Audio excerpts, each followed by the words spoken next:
भारतीय संविधान हमें कई मौलिक अधिकार देता है, लेकिन एक अधिकार ऐसा है जो सीधे सीधे हमारी इंसानियत, हमारी गरिमा से जुड़ा है। ये है शोषण के विरुद्ध अधिकार। और आज हम इसी अधिकार की आत्मा यानी अनुच्छेद 23 को परत दर परत समझने की कोशिश करेंगे। सोचिए जरा, आज़ादी इस शब्द का असल मतलब क्या है? क्या सिर्फ बंधनों से छूट जाना ही आज़ादी है, या फिर इसका मतलब कुछ और गहरा है, जैसे हर तरह के शोषण से मुक्त होकर सम्मान के साथ जीने का हक? जानते हैं, अनुच्छेद 23 इसी गहरे सवाल की जड़ तक जाता है। तो चलिए देखते हैं आज हम क्या क्या समझने वाले हैं। सबसे पहले जानेंगे कि ये शोषण के विरुद्ध अधिकार है क्या, फिर शोषण किसे कहते हैं, इसके अलग अलग रूप क्या हैं, राज्य की क्या शक्तियां और सीमाएं हैं इस मामले में, और अदालतों ने यानी जुडिशरी ने इसमें क्या भूमिका निभाई है। और हाँ, आखिर में हम सेक्स वर्क से जुड़ी एक जरूरी बहस पर भी बात करेंगे। तो चलिए शुरू करते हैं बिल्कुल बेसिक से। आखिर हमारा संविधान इस अधिकार के बारे में कहता क्या है? अनुच्छेद 23 बहुत साफ शब्दों में 3 चीजों पर रोक लगाता है: मानव दुर्व्यापार यानी इंसानों की खरीद फरोख्त, बेगार और किसी भी तरह का जबरदस्ती करवाया गया काम। और पता है सबसे खास बात क्या है? ये अधिकार सिर्फ सरकार के खिलाफ नहीं है, बल्कि ये हर आम नागरिक के खिलाफ भी सुरक्षा देता है। वैसे शोषण के खिलाफ अधिकार में 2 आर्टिकल्स हैं, 23 और 24। आर्टिकल 24 बच्चों से जुड़े बाल श्रम की बात करता है, पर आज हम अपना पूरा ध्यान आर्टिकल 23 पर ही रखेंगे, क्योंकि इसका दायरा कहीं ज्यादा बड़ा है।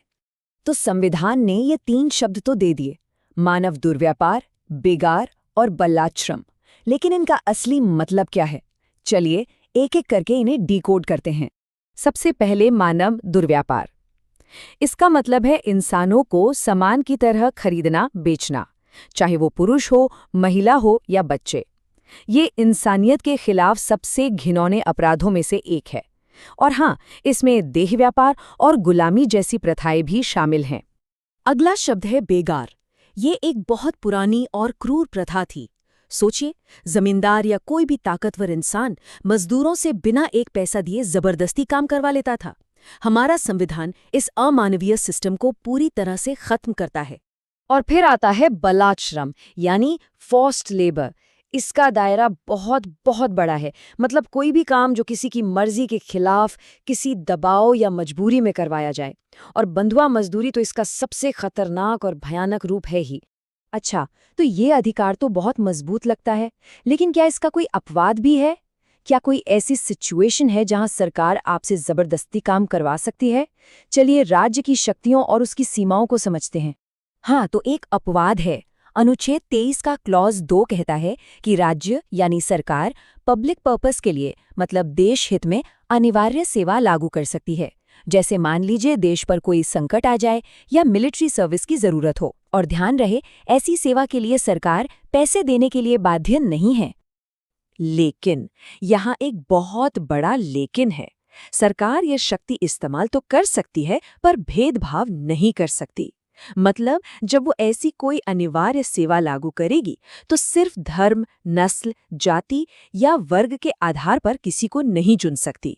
सबको एक समान नजर से देखना होगा। ये एक बहुत ही जरूरी सेफगार्ड है। देखिए, संविधान में शब्द लिख देना एक बात है, पर उन शब्दों में जान कौन डालता है? हमारी न्यायपालिका। तो आइए देखते हैं कि सुप्रीम कोर्ट ने अनुच्छेद 23 की व्याख्या करके इसे कितना शक्तिशाली बना दिया। साल था 1982। दिल्ली में एशियाई खेलों की तैयारी चल रही थी और तभी सुप्रीम कोर्ट में एक केस आया, people's union for democratic rights का। इस एक केस ने जबरदस्ती या फोर्स शब्द का मतलब ही बदलकर रख दिया। सुप्रीम कोर्ट ने जो कहा वो वाकई में क्रांतिकारी था। कोर्ट ने कहा कि जबरदस्ती का मतलब सिर्फ हाथ पैर पकड़कर काम करवाना नहीं है। अगर कोई इंसान अपनी गरीबी और मजबूरी के चलते मिनिमम वेज यानी न्यूनतम मजदूरी से भी कम पैसे पर काम कर रहा है, तो वो भी बलात्श्रम ही माना जाएगा। मतलब आर्थिक मजबूरी भी एक तरह की जबरदस्ती है। कहानी यहीं खत्म नहीं हुई। ठीक 2 साल बाद 1984 में एक और मील का पत्थर साबित होने वाला केस सामने आया, बंधुआ मुक्ति मोर्चा का केस।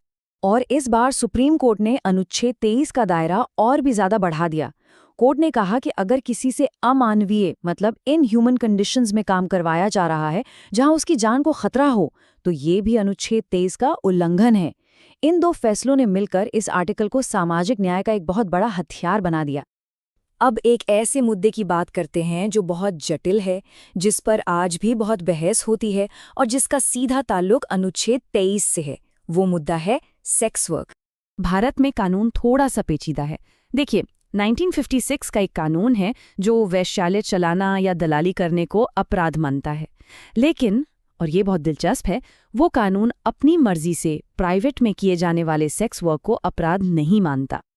और इसी वजह से एक बहुत बड़ी बहस चलती है कि क्या इसे कानूनी मान्यता दे देनी चाहिए।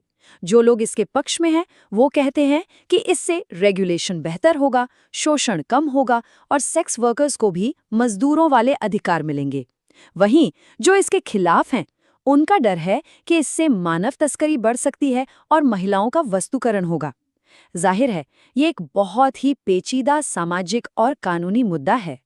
तो हमने देखा कि कैसे अनुच्छेद 23 कागज पर हमें शोषण से बचाता है, लेकिन ये भी देखा कि इसकी असली ताकत अदालतों के फैसलों और समाज की बदलती सोच से आती है। तो सवाल ये उठता है कि किसी भी अधिकार को संविधान की किताब से निकालकर एक आम इंसान की असल जिंदगी का हिस्सा बनाने के लिए आखिर और क्या जरूरी है?